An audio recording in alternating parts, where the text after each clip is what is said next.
For over 200 years, one name has been whispered in the halls of power: Rothschild. It's a name that's become a legend shorthand for unimaginable wealth, secret influence, and a global empire that seemed to be built in the shadows.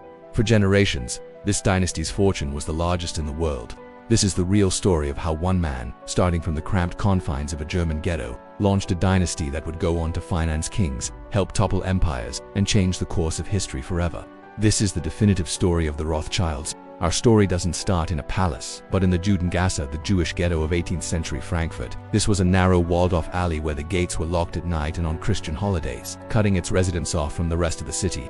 It was into this world of incredible restriction that Meyer Amschel Rothschild was born in 1744. His family name Rothschild literally means red shield, taken from the sign that marked his ancestors' home. Originally destined to become a rabbi, his life took a tragic turn when both his parents died when he was just 12. Forced to make his own way, young Meyer landed an apprenticeship at a banking firm in Hanover. There he mastered the complex arts of foreign trade and currency. Exchange it was like learning to speak the secret language of money itself. When he returned to Frankfurt, he didn't start as a banker but as a dealer in rare coins and medals. This seemingly humble trade was his ticket to the big leagues.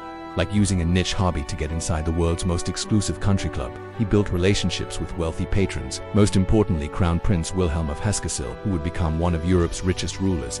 By 1769, Meyer had earned the title of court agent, a prestigious role managing finances for the nobility.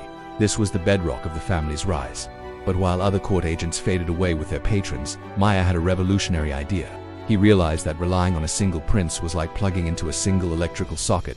Real power meant building the entire power grid.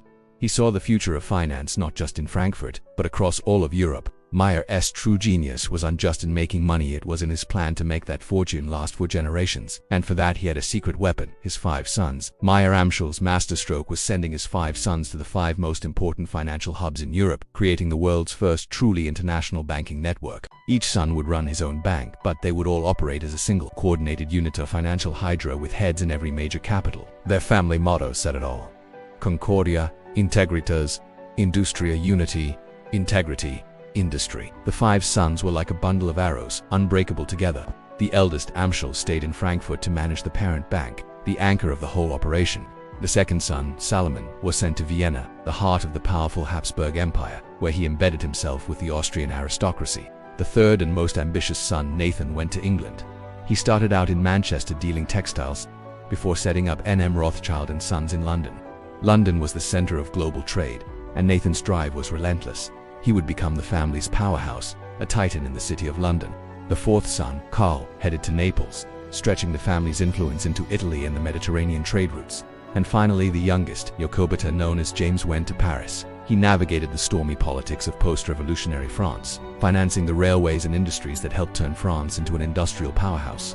This wasn't just business, it was a revolution in finance. The 5 brothers were linked by a private courier service that acted like a 19th century internet, moving money and information across borders faster and more securely than anyone else. Their intelligence network often outpaced government dispatches, giving them a huge advantage. They pioneered government financing on an international scale by issuing bonds, which was like crowdfunding a kingdom, allowing the public to invest in the nation itself. While countries fought and schemed, the Rothschild network was like a spider in the center of a web, turning the chaos of European politics into financial opportunity.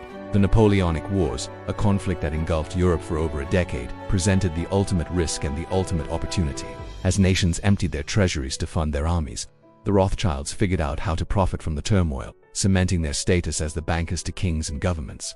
The family's most crucial player was Nathan Rothschild in London. By 1813, he was almost single-handedly financing the British war effort.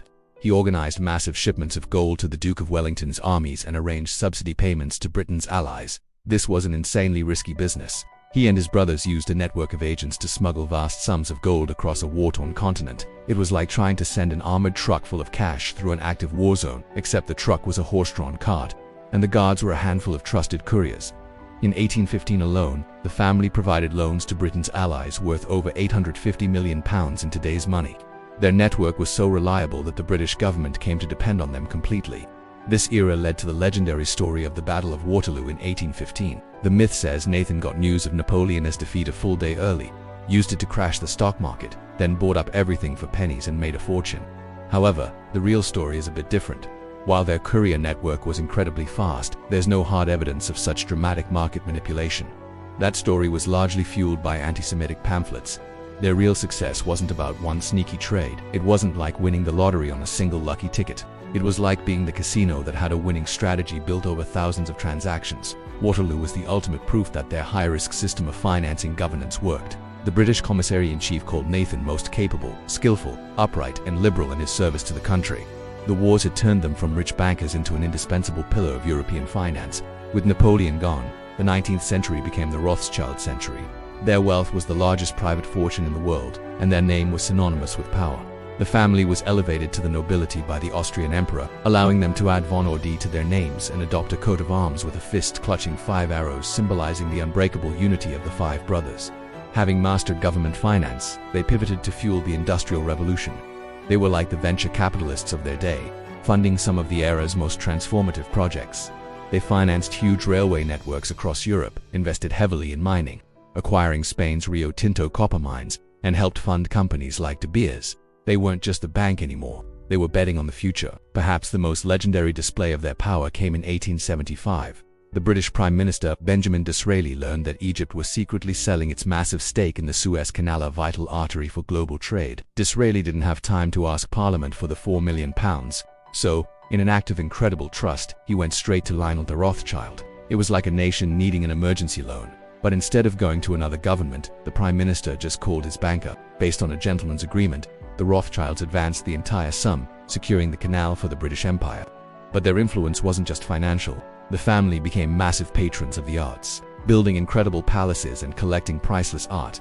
They were also dedicated philanthropists, especially in education and advancing Jewish civil rights.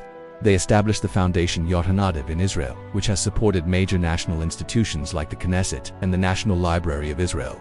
The story of the Rothschilds is a masterclass in building a dynastic legacy. Their strategies in finance, networking, and risk are still studied today. What other historical titans of industry or family dynasties do you want to see us cover next? Let us know in the comments. And if you're finding this story as incredible as we do, make sure to subscribe and hit that notification bell so you don't miss our next look at history's most powerful figures. As the 20th century began, the world changed. The rise of modern publicly traded corporations and the devastation of 2 world wars chipped away at the relative power of private family banks. The Rothschild fortune, while still immense, was divided among many descendants, and their influence became more private. Estimates of the family's collective net worth today vary widely, but most credible sources place it in the range of $400 to $500 billion. Today, Rothschild descendants are spread across the globe, working in everything from finance and winemaking to environmentalism and the arts. The historic British and French banking houses eventually merged, reuniting after nearly 2 centuries apart. While they may no longer be the single wealthiest family on the planet, their name still conjures a unique sense of power and mystique. The incredible rise of the Rothschilds isn't a story of myths or conspiracies. It's a testament to ingenuity, ambition, and the revolutionary power of a unified family network. It's the story of how a man from a Frankfurt ghetto built an empire that bankrolled nations, shaped the modern economy, and created a legacy that still endures.